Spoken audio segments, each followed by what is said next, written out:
Rishton Dahpet Mafesidagi o'n uyni ko'ryapsizlarmi? 3 xonali o'shani obzorini qilamiz hozir. Ketdik.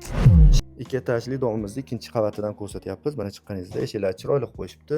Kirganingizda kengina koridori bor ekan, 3 xonali, pishgan g'ishtdan bo'lgan, 70 kvadratdan oshiqroq.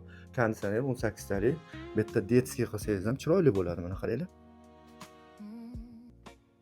Bu tomonda umumiy sanuzuli hamma yog'i bor. Xudo xolasa inshaalloh. Lekin kengina katta ekan. To'g'riga yurganimizda mana kuxnyasi gaz qishda вообще uchmaydi ekan. Gaz suv svetdan вообще muammosi yo'q. Hamma sharoitini qilib qo'yishibdi. Bu yerda mana so'rilar qilib chiroyli qo'yishibdi. Katta qilib. Eng qizig'i ikkita mahallaning o'rtasida. Yaxshi joy, tavsiya qilib qolamiz. Olaman deganlarga pulni ham chiroyli qo'yamiz. Bu yerda mehmonxonasi.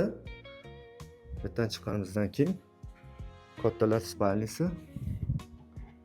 Mana bu ikkinchi ko'cha, naryoqsi. Mana shu joyini ichida. So'rini qumlavis qilib maza qilib o'tirasizmi?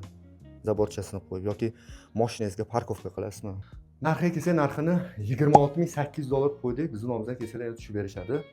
Mana bu raqamlarga alyo devoringlar, qolgan ma'lumotni egasi beradi.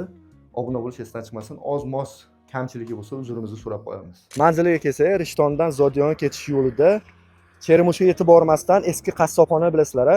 O'shani oldidagi domni narigisida.